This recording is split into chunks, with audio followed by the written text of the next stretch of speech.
députés et sénateurs, vous avez un rôle à jouer pour aider à corriger les excès du passé. Vous les collègues du Grand quittez les groupes armés, je vais le dire.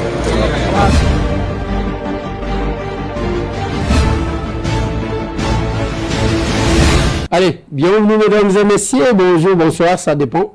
Ça dépend s'il est quelle heure chez vous. Nous sommes à Kinshasa, la capitale. Kinshasa, deux grands problèmes. Et ça combien? Deux, hein? Oui. Trois.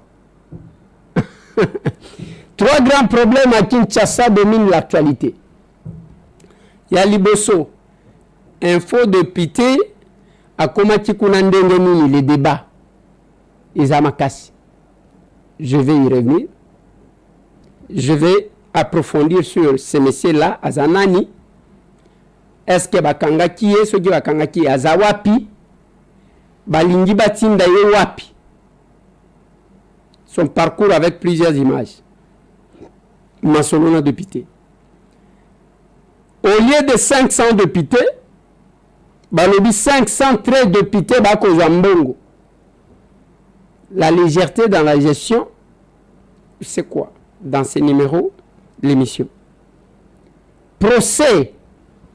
Il y a Mwana Mobali, il y a JRO, il y a Beta Kimwasi na aéroport, Banda Kilobi. Bazo Sambi Saye, pour nous répondre, Namasumunaye, dans ces numéros de l'émission.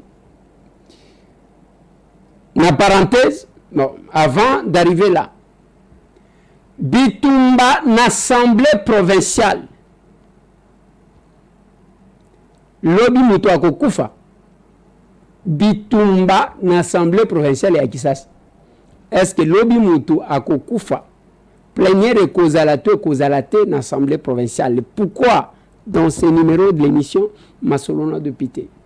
On va survoler la question de mon vieux où il a commis rebelle.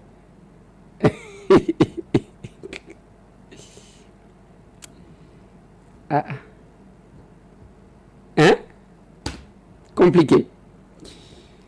Et je vais parler de la collation de grades académiques dans l'université de Kinshasa. Monsieur Tambwe, parmi les lauréats, j'étais là. J'étais là. Je vais parler de ça Pinakati. Bon, comment on a qu'un kozabino temps et belete, mais nakopes sabino masolo et belé. Tant mouke masolo et belé. Bande Konangai, j'ai une difficulté de commencer ou de faire toute une émission sans parler de la situation de mon pays, surtout à l'Est. Je ne peux pas faire toute une émission sans parler de la situation de mon pays, parce que ça nous préoccupe. Bisoba patriote, bisoba na Kimbangu, bisoba na Lumumba, bisoba congolais. Boyokati dimanche, tension na Walikale, balobi bazuba village, bazubo. Na suka les patriotes wazalendo babeti bandeko wana mbang. Mais ce qui m'a toujours dérangé, c'est le fait que bao basalaka apologie ya bagresseur. Bazonga kateba lobano, écoutez pour le moment, tomoni pe ba wazalendo basali, tomoni pe ba FRDC basali, wane le kakepa na bangote. Nous avons des secteurs différents. Tokoti kozala biso nyoso ba congolais mais tozana degré mon côté à patriotisme. Yango zomo na tango na zolo ba biso bana ya ba Lumumba. Biso bana ya ba Mpolo Maurice. Biso bana ya ba Okito. Biso bana ya Kimbangu. Biso bana ya tango tozolo ba, c'est parce que ezawan. Et ça ne sert à rien de chanter ce qu'on est. Mais les gens constatent. Nathalie Sakabino et le komoko ke il faut que la mutuna vinaye okoconclure oyo moto azali biso tobundisa régime passé régime ya Kabila quand basali FCC cache moi je suis resté dans l'opposition parce que je ne voulais pas me mélanger tangu sikoyo baye kozong kokabwana biso tozongi yango boyo kaka Mike Mukeba Nkoso ayemba Fachi Telema Boma Libala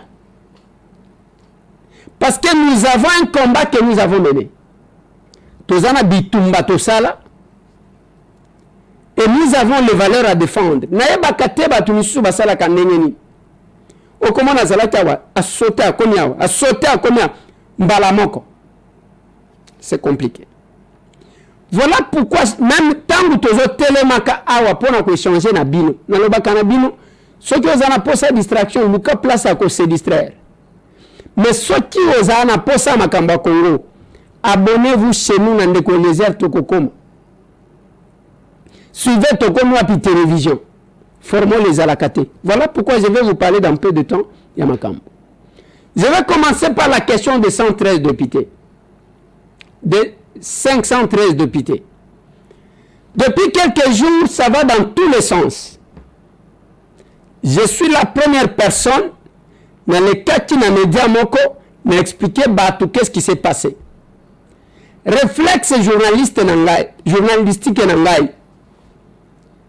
Et tinga tangu na moni na lobi na ko vérifier wapi na ko tuna wapi. Na lobi fona kende komona bawo bafuta kabatu. Je suis allé rencontrer le directeur de paye ya budget. Non, papa, Mbokezo Zikate. 513 députés, il n'y a pas eu de modification de loi. Et là, comme mon côté, comme il y a quelques collègues, babandi kotombe, converser na makambo, on va habiter baluta ki na ngwapi.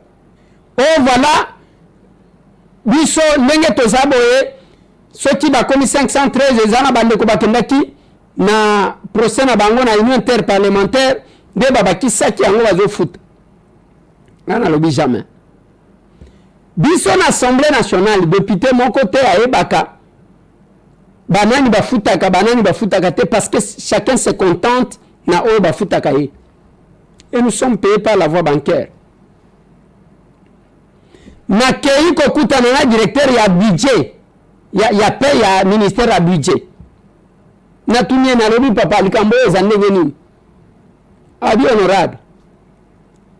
Problème ezande que bazi 13 personnes tozo futa na cadre ya loi bavotaki avant biso loi portant statut d'ancien chef d'État et chef de corps. Batu 13 wana bazaba chef de corps. Na lobi banani.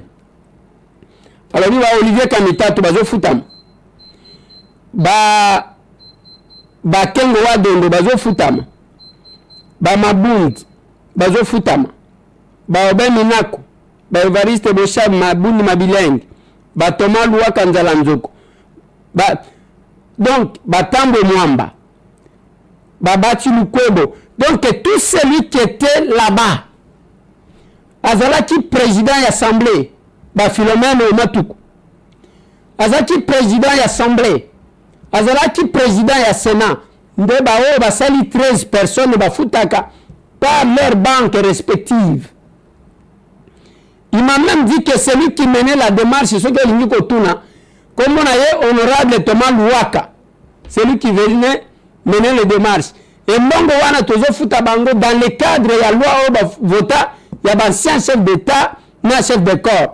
Ndeba 13 personnes o bazali kolo wana. Na Tunisiko ba yeko sangana na makambo ya ba député ndenge alobita ba sangana na makambo na binote parce que vous n'êtes pas payé chez nous. Bazo futa bino pa na bisote.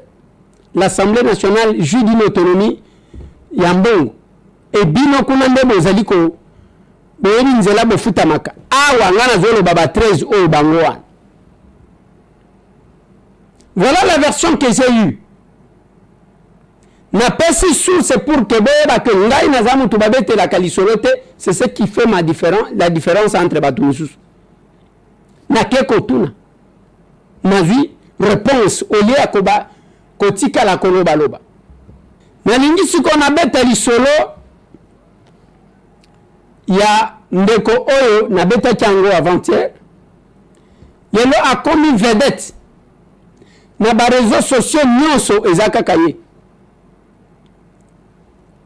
même Israël bongo. Dans mon émission d'avant-hier, m'expliquait Kibino Nathalie Sibino Kendeko wana ayaki. Tango aya bandiko sangana parce que nanu toyeba biso nyonso 500 te. L'unique possibilité bakokaki ko dénicher c'est la signature de la liste de présence. Parce que kuna babakisaka na stylo te. Bazo liste de présence selon le cours constitutionnel atinda comme une liste définitive. Mais azaki aye même mukolo to sala ki débat sur le budget. Mwana mobali wana veya ki na biso jusqu'à 4h du matin. Azaki wana azo benga batu collègue. Lokola même ce que c'est l'aventure un jour au Kosuka kaka Nathalie Sakibino nous avions une dame Amani Justine Ayawa ana lokola député, ça la paie 6 mois.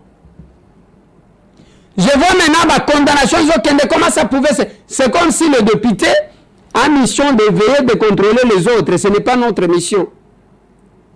Nous connaissons peine. Les ana bao bayebana, bamsu pe bayebana te. Okoti pe ko boudé député, mususu nzokanda za député.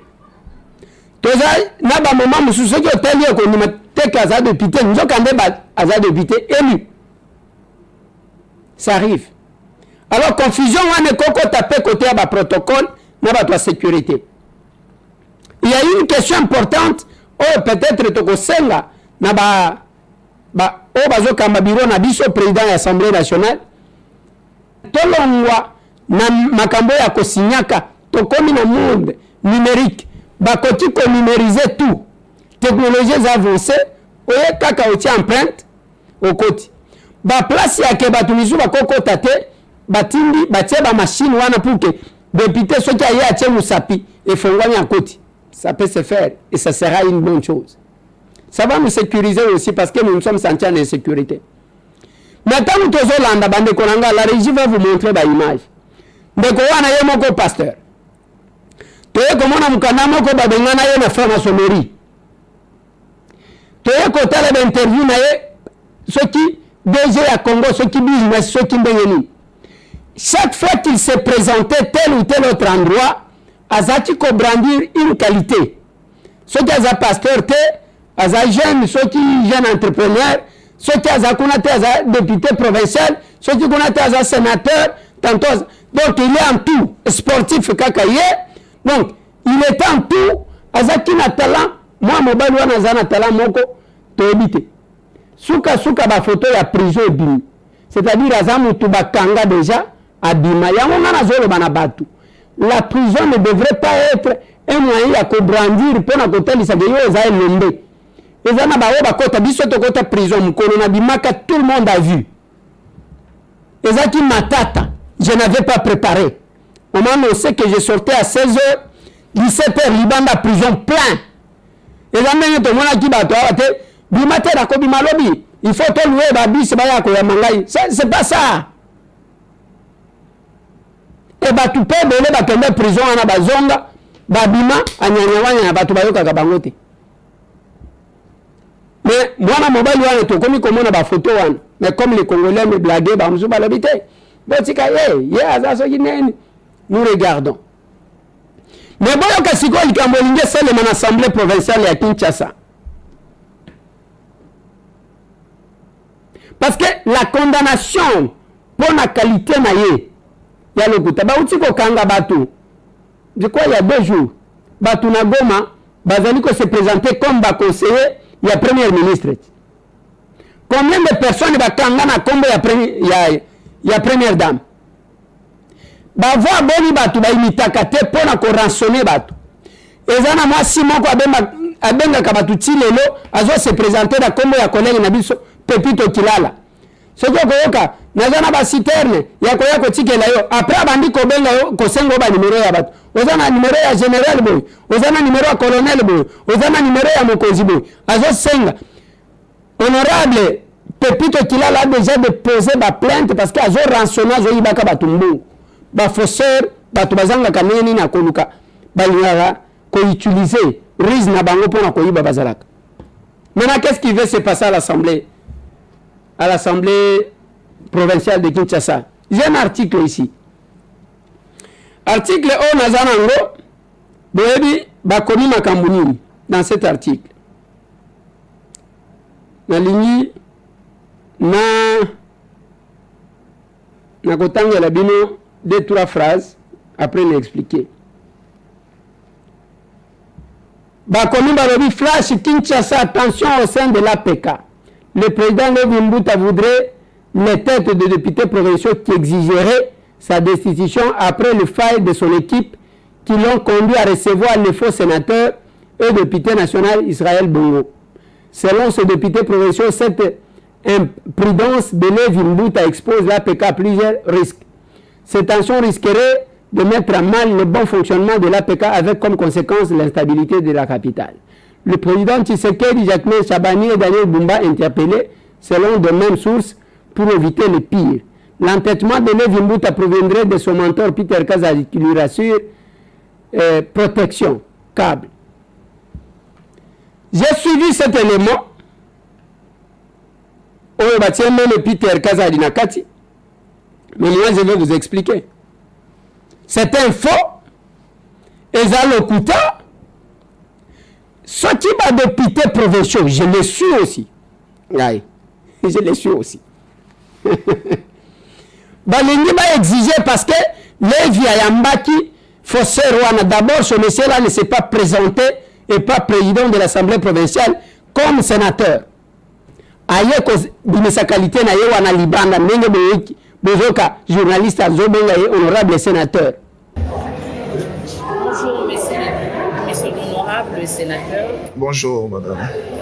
Vous pouvez nous dire quel est votre but de venir ici à l'Assemblée provinciale de Kinshasa? Merci beaucoup madame. Nous venons toutefois d'être à l'Assemblée provinciale de la ville de Kinshasa pour une rencontre avec le président de l'Assemblée provinciale pour une raison de redynamiser les activités de l'environnement ainsi que de l'assainissement au sein de la ville de Kinshasa, à qui ensemble, moi avec mon équipe, nous avons mis un structure d'appui aux actions de la ville de Kinshasa qu'on appelle Batela Kinshasa. Nous allons travailler ensemble avec l'Assemblée provinciale tel que convenu avec le président ainsi qu'accompagner le projet du gouverneur de la ville Daniel Bumba qui est intitulé Kinshasa Ezobonga. Alors nous Batela Gombe, nous avons prévu 7 points spécifiques qui va permettre l'émergence de la ville de Kinshasa sur les points d'approvisionnement d'eau et sur les autres points que nous allons plus l'exposer autour d'une conférence de presse qui aura lieu d'ici la fin de la semaine prochaine. Voilà. Et le président est d'accord avec votre projet? Exactement. Je remercie le sens et de l'humilité du président Levi Mbuta, l'honorable, qui nous a prouvé qu'il est rempli de cet amour patriotique de changement ou de métamorphose de la ville-province de Kinshasa. Parce que la population de Kinshasa l'avait fait confiance. Par contre, il veut aussi rendre le flair auprès de cette population qui l'a donné l'occasion d'être là dans cette quinquennat de l'Assemblée provinciale de la ville de Kinshasa. Donc, j'ai tenu tête à tête avec le président et il a été d'accord avec l'idéologie après une certaine après une certaine laboratoire d'études. Il a été d'accord de travailler avec nous ainsi que de nous accompagner pour que nous, à notre tour, nous puissions rendre service à l'Assemblée provinciale de la ville de Kinshasa, accompagner tous les députés sur la mise au point insécurité, environnement, assainissement pour qu'ils aient un bilan palpable et capable de témoigner à leur population au cours de prochaine échéance 2028. Voilà. Vous siégez ici ou à Kindu? Je siège ici à Kinshasa pour des raisons de législatives sénatoriales, mais sinon, il y a un suppléant qui me représente de l'autre côté qui fait très bien son travail. Okay. Un mot à la population quinoise et les jeunes aussi qui veulent adhérer dans votre structure. Merci beaucoup. La première des choses, j'aimerais dire aux jeunes que l'État est venu d'où nous devons nous prendre en charge. Nous devons savoir que la jeunesse est un élément catalyseur du développement. Sans la jeunesse, il n'y aura pas le développement. Sans la jeunesse, l'avenir de ces pays, de ces nations ne sera pas assuré. L'une des raisons, nous avons décidé ensemble de prendre l'idéologie de l'auto-prise en charge, à savoir que nous ne sommes pas ces jeunes qui attendent que le gouvernement puisse faire un pas. Mais nous sommes décidés d'accompagner le gouvernement avec les bonnes actions qui seront appliquées par l'Assemblée provinciale et l'hôtel de ville de Kinshasa. Nous nous sommes mis en place pour cela. L'une des raisons, j'invite les différentes classes de vie, jeunes ou vieillards, femmes ou hommes, de se joindre à nous afin de mener ensemble cette lutte qui va propulser l'émergence et le développement de la ville-province de Kinshasa. Nous sommes à l'Umete Première Île, tout près de l'église de Pasteur Boizumi. Et dès que déjà vous demandez le parti MDCA, qui est le mouvement politique de la démocratie pour le Congo à venir, et nos bureaux, c'est juste au sein de cette parti politique, d'où je fais partie comme État président. Ok, merci. Merci beaucoup. Ces petits-là faisaient ces aventures à l'Assemblée nationale. Yo somon biso ba député toyamba kaba honneur bote, c'est pour les membres du gouvernement. Et zande boye balobi ordre au koti, ce n'est pas que au télé ndongo somon azo télé mawana azo recevoir ba honneur. On m'a même fait rire par quelques policiers. A comment tu goya a télé mawana lobi. Honneur bossel yango bienté. Et ce petit-là ne se promenait qu'avec 3 garçons derrière lui. Comme assistant. Ba kimaki mbangu kuna na Béatrice Hôtel. Maintenant, nous avons l'imprédence et faux. Qu'est-ce qui se passe à l'Assemblée provinciale de Kinshasa? Il y a Kayabado de Pité, et Bonga Manko depuis le début. Il s'agit de qui? Il s'agit de l'honorable Samba Momolele. C'est ça? Qui est du MLC, l'honorable Séverine Moliba Akaliebe. Bazo la ebonga ya Ntsele, le siège de l'Ansele. Parce qu'à la publication des résultats provisoires, c'était l'honorable Samba qui a été publié par la CENI. Et l'honorable Séverine a quel recours na cour d'appel, n'est-ce pas CENI. Tant que va comme la cour d'appel, honorable Samba a quoi?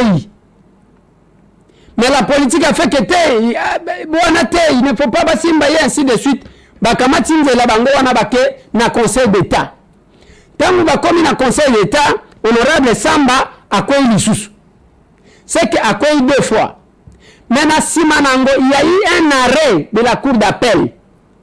On va transmettre liste ya ba député provinciaux nyonso ya Kinshasa yango.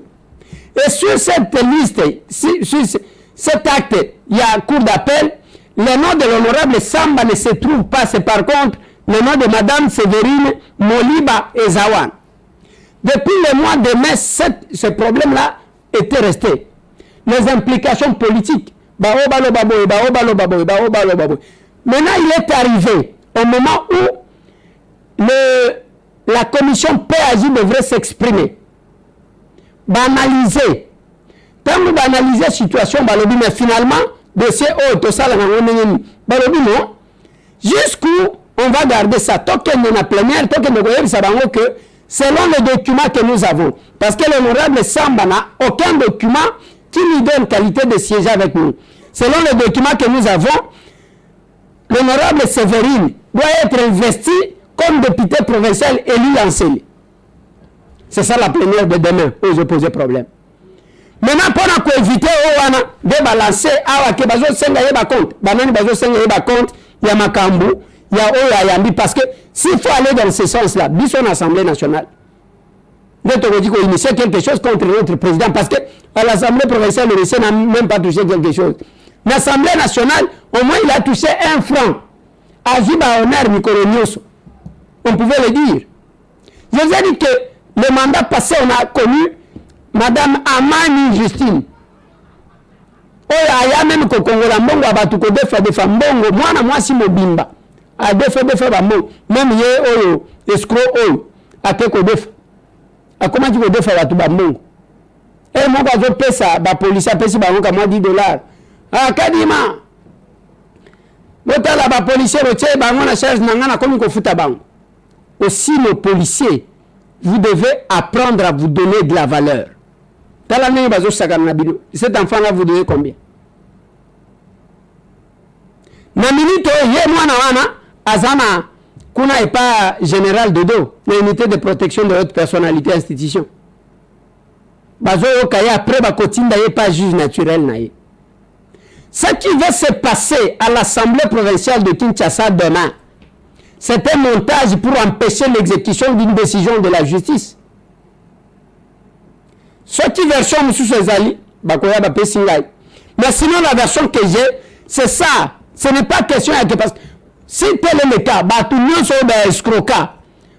Les escrocs existent partout. Le mot escroquerie est en français, c'est-à-dire la France, escroquerie. Comment on va arriver comme ça? On va de Kinshasa et ça la meilleure.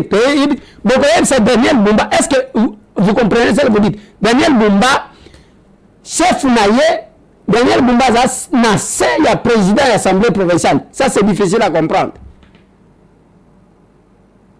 C'est président de la République.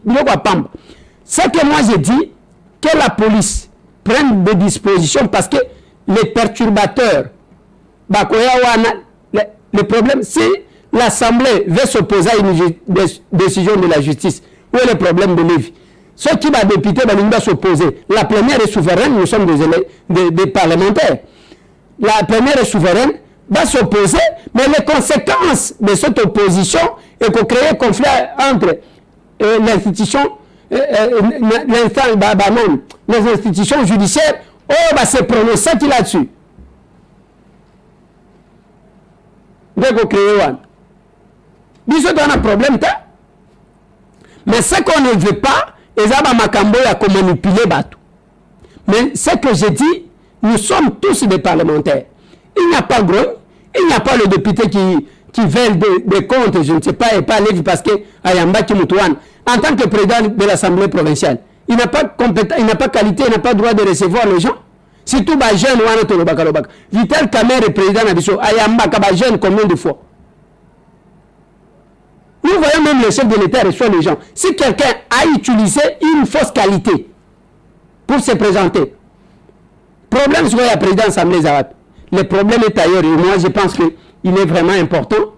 Il est vraiment important de voir les choses. Les pays que nous avons, tous en Angukamoko. Ceux qui vous ont tenu à Makambo et à Kwambouya Kabato, c'est normal. En quoi est-ce que vous serez différent à Bao Bazo Tewan?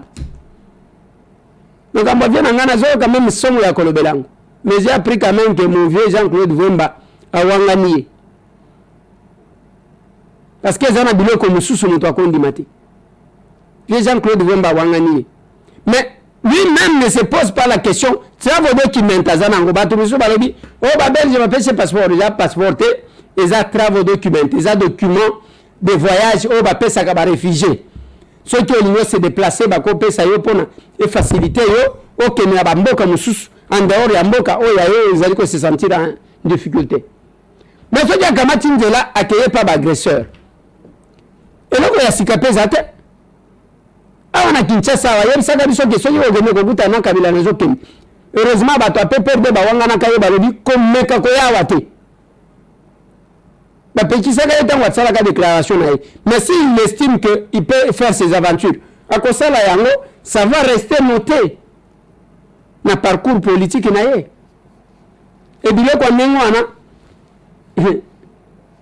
tôt ou tard, parce que les erreurs moko ya malamute. Les erreurs moko ya malamute. Je termine mon émission par procès. Il y a Neko Abetaki, Neko Yamouassi. Il faut passer dans le bas qui n'a pas de bakangaki. Lobby babandi procès naïe. Comme ça, qu'on peut expliquer. Et nous avons Moussala Soda. C'est tout l'aéroport Yandjili. Je vous prie de prendre des dispositions. Nandjili Wana, il y a eu l'autre fois.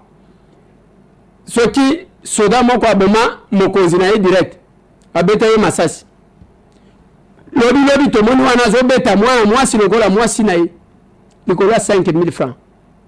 Je vous prie de faire attention et de renforcer la sécurité na makamsu. Je termine par la collation de grade. Nous avons été à l'UNIKI pour la collation de grade académique Nabiso. Je pense que la région côtière a bien excellent. Oui. Nous avons été collés. Bao batangi sakabiso, ba yebani bazawa. Ba université biso to tangaka, nazana UPN, Université pédagogique nationale. Place Natanga, Nasala 5 ans, il y a sciences politiques.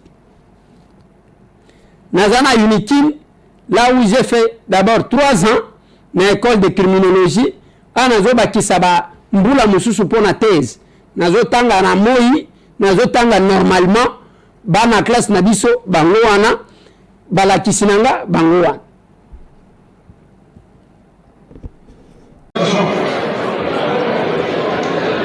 Option gestion de la paix et des conflits.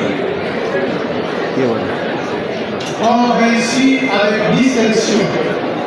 Monsieur Tamoué Boshi Sharon Eliezer. Monsieur Yamakoy Omokote Nicolas.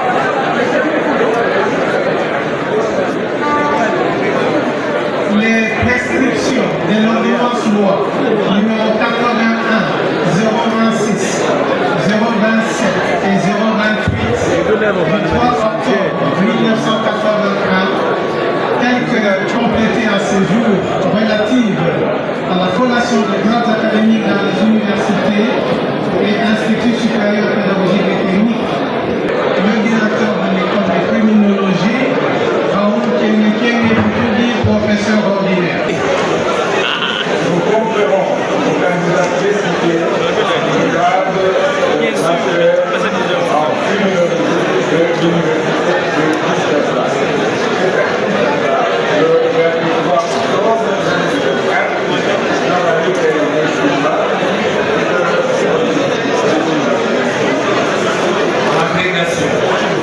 Monsieur le doyen de la faculté de psychologie des résultats et c'est docteur. Le jury, chargé par le recteur de l'université de Kinshasa de l'organisation des épreuves de fin d'études de master professionnel en agrégation de l'enseignement secondaire,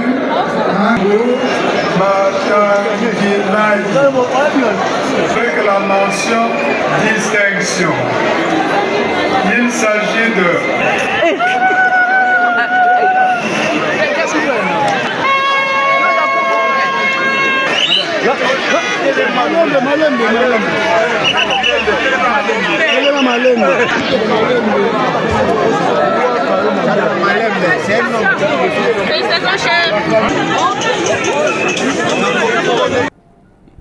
Aliya Lobanin, ne le bon de mon côté. Allez, il en est fini. Il en est fini dans le Colonga pour Nalelo. Tokokuta Nalobi. Ceux qui nous ont battu, mais retenez que l'échange patriotique, c'est samedi et que j'ai fait la restitution de mon déplacement. Je vais reprendre ça et puis je vais faire une nouvelle directive. Le système est catalyto et togobondis. Bino bande ko en Allemagne. Échange patriotique na bino zana 18h te bino zana 15h. Ndenge nous avons affiché zo la kisawana na 18h ezalinde les États-Unis et Sédic. Na à New York. Venez vers nous. Tout le monde.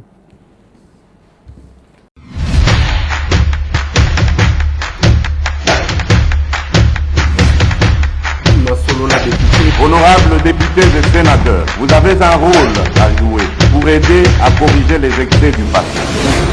Vous les collègues des grands qui quittez les groupes armés, je vais le dire.